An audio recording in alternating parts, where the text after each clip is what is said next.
You are my oxygen.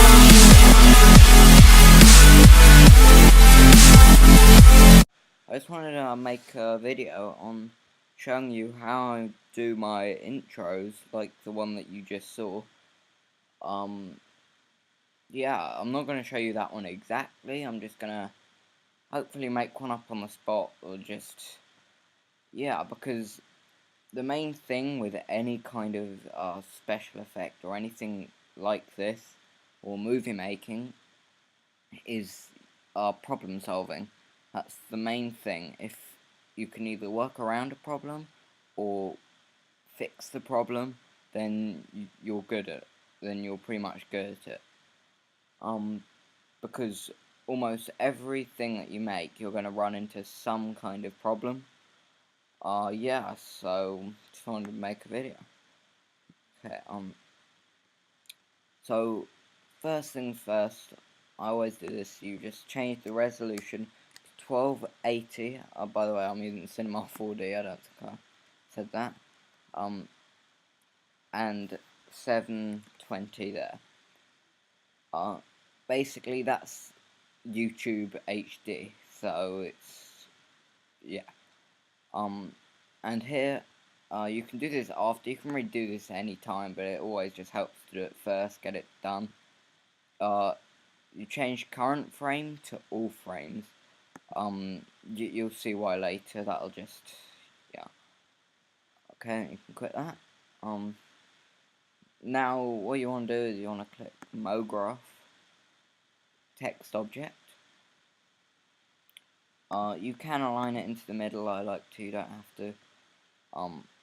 Change the text to whatever you want. I'll change it to vag in the capitals. Okay. I downloaded some fonts. You can get them from DaFont. It's a really good website. It gives you loads of fonts. Let's see. Quite like Year 3000. That's quite cool. That's one that I use quite often. Or this. This is cool. I like that. Yeah, I think I'm gonna use that for this. No, actually I won't, because you see the letters, they go slightly below the floor, and that could mean that you could run into some problems. Again, problem solving, or solving problems before they actually start. Yeah, so basically just try and figure out problems before they start, in case when you do run into something you're gonna have to change the whole thing, and it can be a big pain sometimes. Okay, you want to up this to whatever really suits you. You can make it massive, you know. You can make your text really thin or something. I like it. You don't need a specific number. You can just adjust it to this. But yeah, depth there. You need to add some depth, because the default isn't really great. Then you go over to here, caps, and you click here, fillet cap, and end fillet cap. Exact same. All that really does is it adds these things around the edge, just say like cutting a bit, just makes it look a bit nicer. You're going to be using these three, or just this one, quite a lot. Every time you click on this, it shows you what that frame would look like when it's fully rendered. So that's what it looks like so far. We're going to add to it a bit. Now, you can add some colour to it, or, yeah, first just, actually no, yeah, first, add a floor. I always, with the floor, I always make it bigger, so I just zoom out here, and you don't have to worry about Y, don't touch that, just X and Z. So you just up these quite a lot. Doesn't really matter how far, as long as they're pretty much past that. I just like doing it because it gives a massive floor instead of just a tiny square, so you can texture the whole area instead of just a small square. Okay, zoom back in.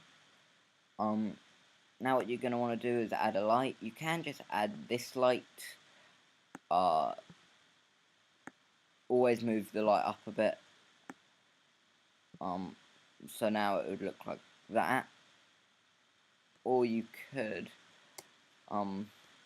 use this light, area light. They're pretty much the same, just, you know, it's preference really. You might think it looks exactly the same, but slightly different around here. Kind of gives it a bit more depth.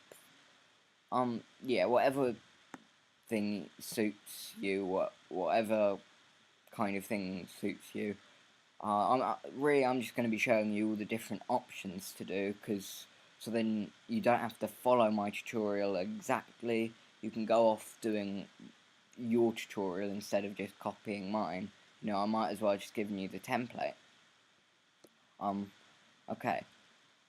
I think I'm going to stick with this light. Again, you know, you can do whatever you want with it. Now, we want to texture the floor and the text. So what we want to do here is double tap this, and by doing that, you'll come up with this sphere. Double click that again. You can change the color. I'm thinking about making this quite smart, so maybe like quite a dark color like that. I do want to make it matte. If you want, you can make it shiny by going into reflection. Make sure that that's ticked if you want to do that. Either lowering this a bit, so it's like on 15 or 20%, 15% is probably the best thing. Or leave that on 100% and instead change this. So I could change it like that. It's pretty much exactly the same thing, just you can make it a bit better, you know, like this. You can make it really cool if you want. You can make it gold. Yeah. I'm not going to do that for this. Again, you know, you can do that.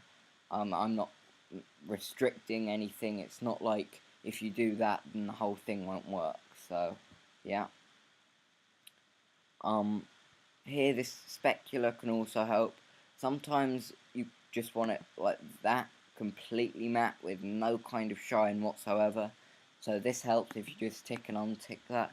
If you look at the sphere, there's kind of a bit of a light on it. I'm going to leave that on.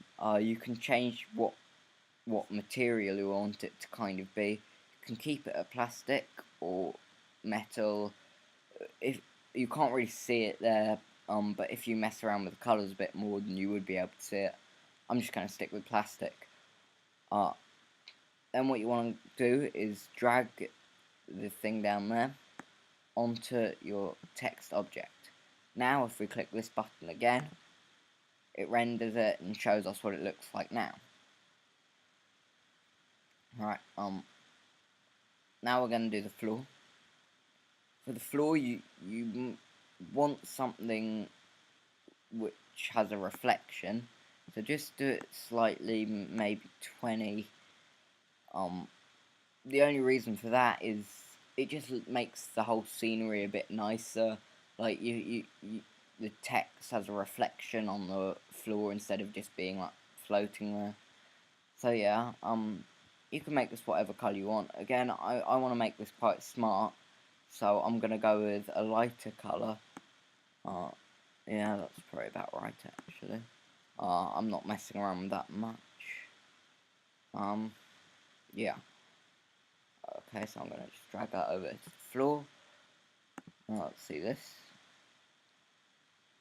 Yeah, I see it looks better already. It's got the text on the floor there. Yeah. Okay.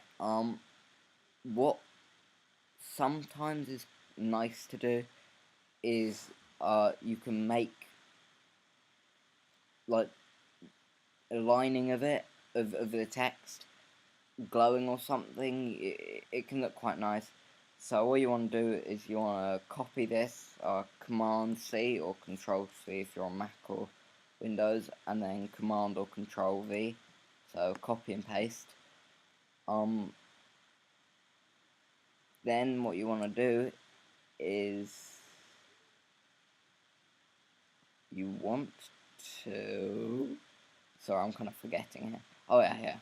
Okay, you want to go onto the object, and the depth of this, you want to change the depth of this to a quarter of that. Okay, so 66, let's type that into the calculator. You've probably got it, on your computer, you've probably got a calculator. On Mac, there's this, or, you know, online, whatever, calculator. Okay, so 66 divided by, okay, so 16.5. So you want to come over to this, change this to 16.5. Let me just check if that's right. Yeah, okay.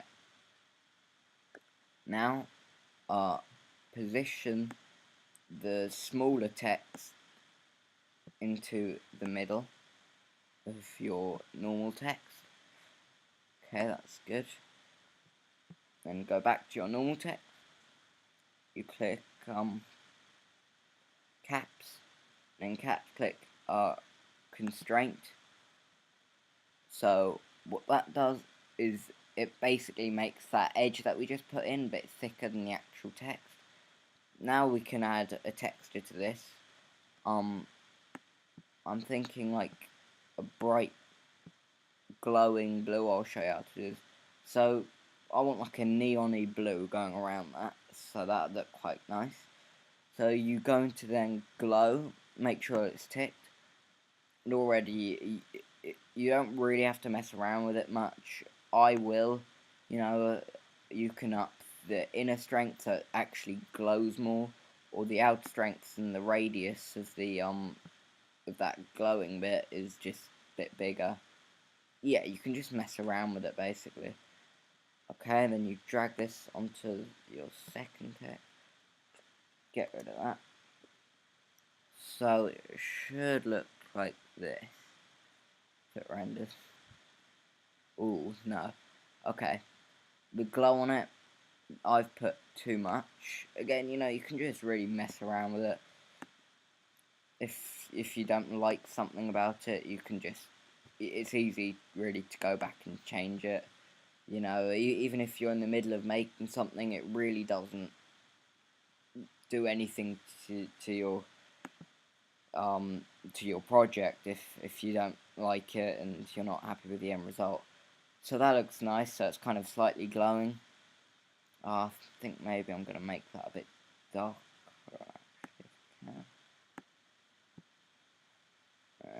You know what? That doesn't really do anything. Right, let's leave it how it is. Right. Now, I don't. I do sometimes like to do both, but sometimes I just like to do them separately, like this for one, and the other for that. I either put a proper effect on it, like it,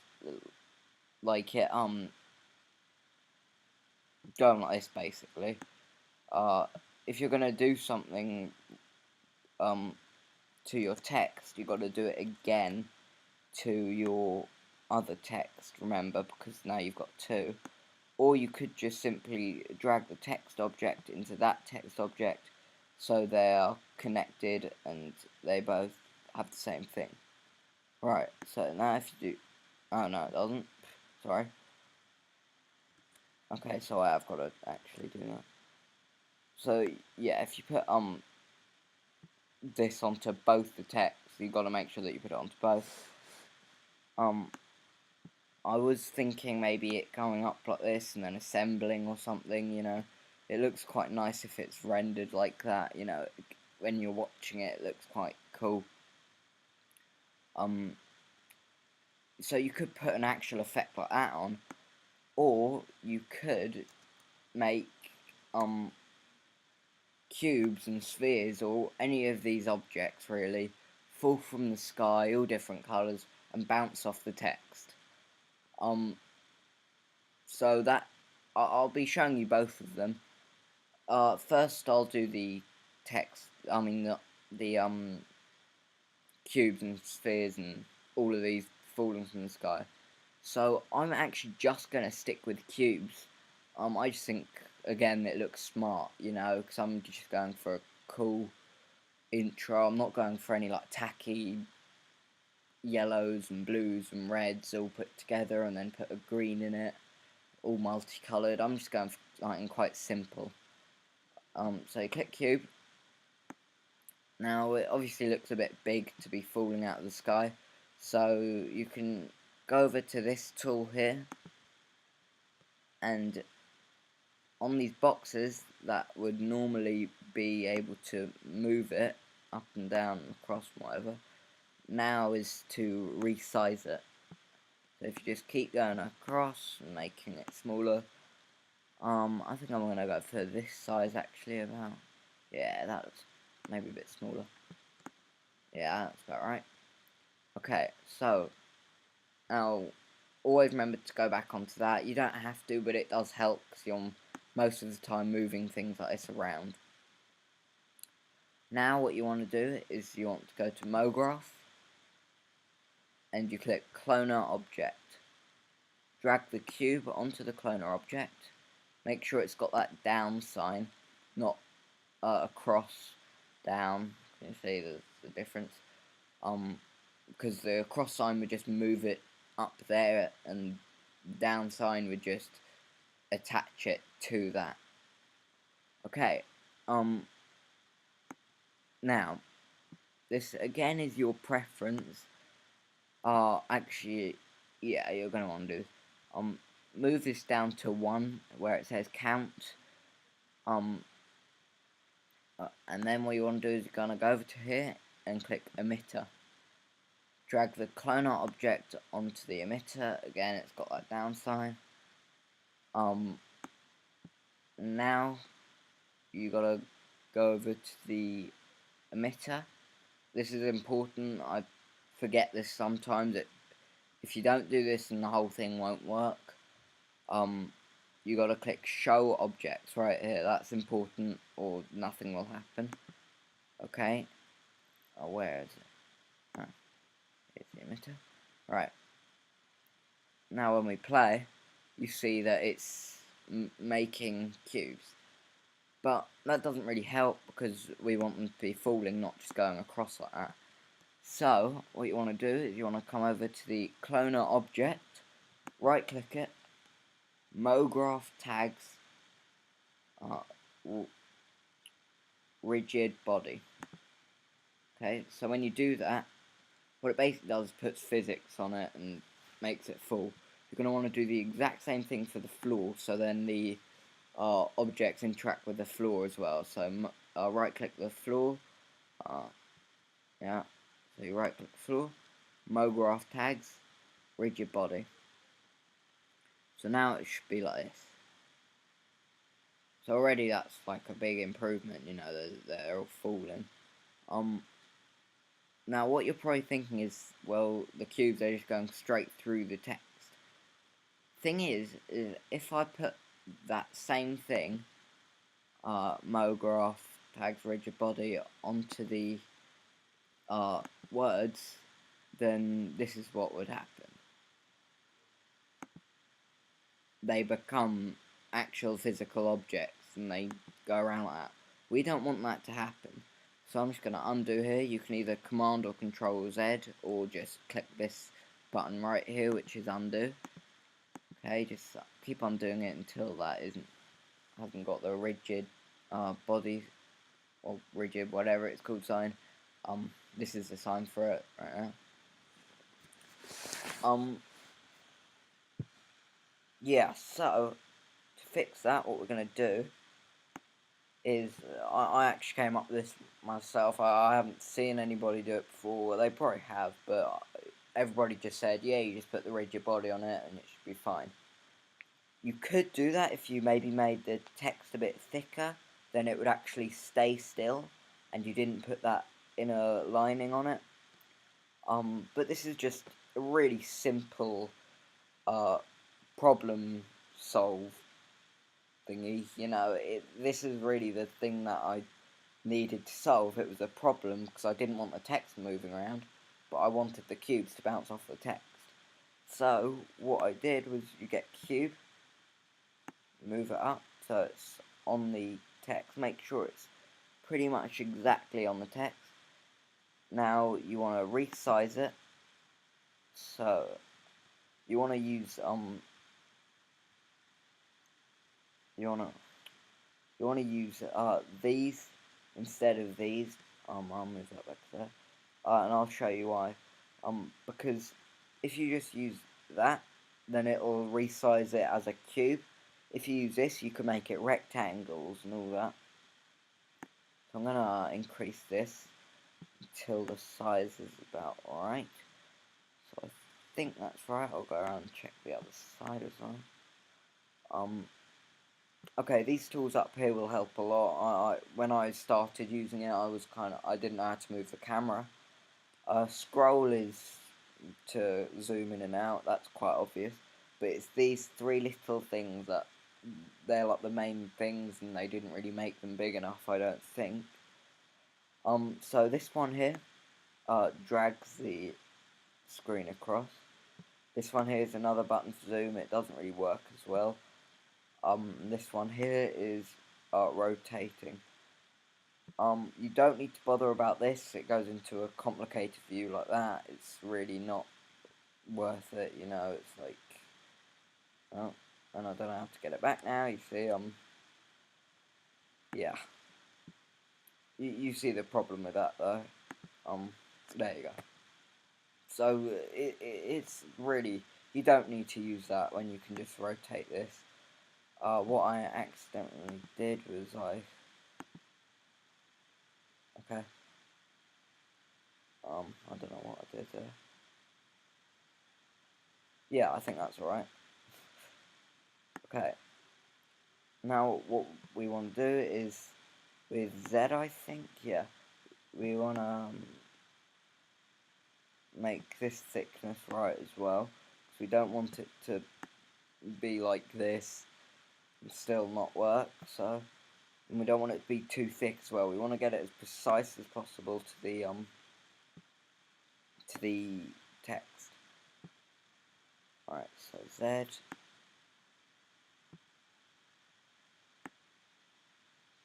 Okay, I think that's good actually.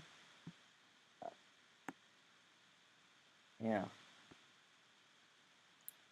Actually, what I think I'm gonna do, well, first, make a new texture or material. What you want to do is don't worry about anything else. Just go over to transparency, tick that, and specular, untick that. Now you should have a fully transparent material. Drag that onto the cube. Your sign is still fully there. You can see it. It's fine. Actually, no, I won't increase the size of it because otherwise it will just, you know, mess it up a bit. Because I've already got all the measurements for that. Again, you could, but just for tutorial reasons, I won't. Okay, now with this cube, right click it, MoGraph tags, rigid body. So what we've just done there is made sure that the letters are still, but the cubes will still bounce off of what looks like the text, but is actually just a transparent cube around it. So now if we play it, there you go, it's bouncing off of it and not moving the text either. Sure, where there's the gaps and stuff, but it really, when it's going this fast and there's a lot to focus on, trust me, when we get more into it, it won't really bother you. Okay, now what we're gonna do is continue on the emitters. Right, I'm just gonna do cubes.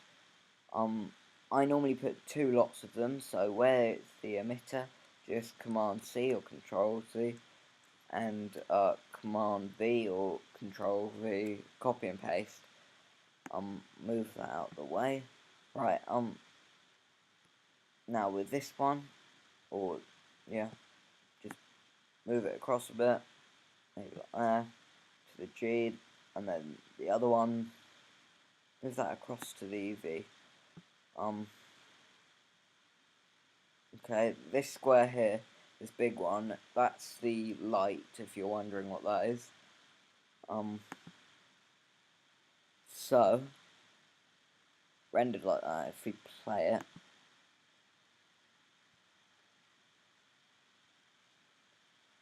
I think I need to move it a bit, yeah, okay.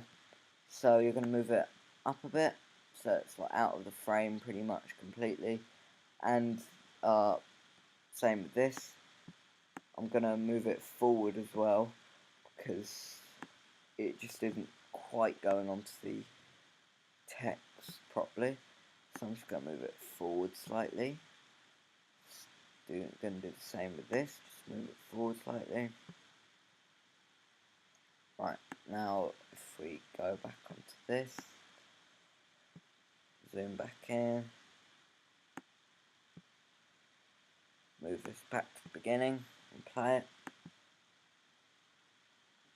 There you go, it just looks, it's still not properly falling on it, but it still looks better. Because now it's high up, it's kind of got more time to spread out a bit. So it looks like it is actually falling out of the sky instead of just something like generating them. Now, with both of them, you don't really want all the cubes to be the same colour. So, I'm going to actually put this texture onto one of the cubes. So you're going to put it onto the clone object, not emitter, not cube, just the cloner object. And then I'm going to make a new texture. Again, entirely up to you with the textures, you know. And I think I'm going to make maybe like a mirrory one. Because I haven't had much reflection going on in this. What colour? It's already got a bit of blue, so I think just maybe like a darker kind of colour, like a grey or something. That would look quite nice. Maybe lower this a bit. Yeah, there you go. That looks nice. Alright, so now I'm going to drag that onto the cloner object. Now if we render this out, it should look quite nice.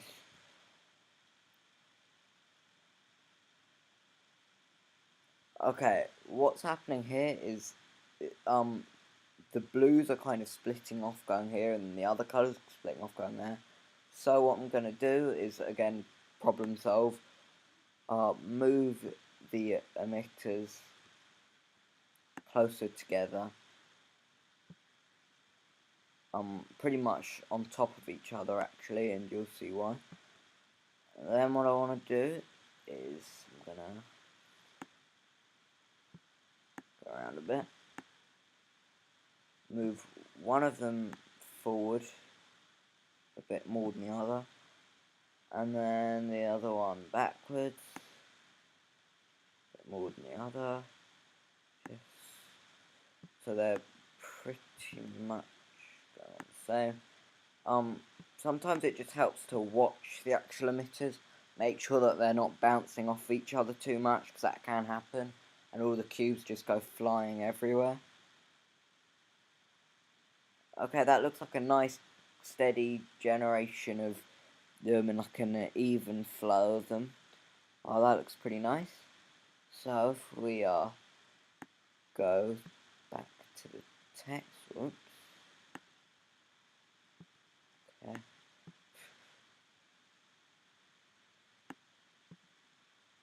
Sorry about this.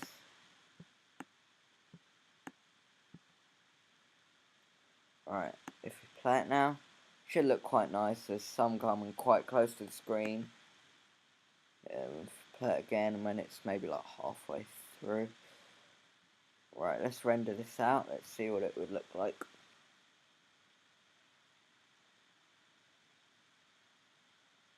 Okay, that looks pretty nice. Now, what I'm going to do is I'm going to get rid of the emitters. This was just for the tutorial, you know, to show you. you can put it in, you don't have to. Maybe you can put both of these things in. Yeah, you can keyframe it. I'll get into that with the actual thingies, with the actual effects. So I'm gonna get rid of the emitters. So all of that was pretty much undone. I'm also gonna get rid of this cube because we don't need it anymore for that. Again, if you're doing an effect and that, you need to keep that cube.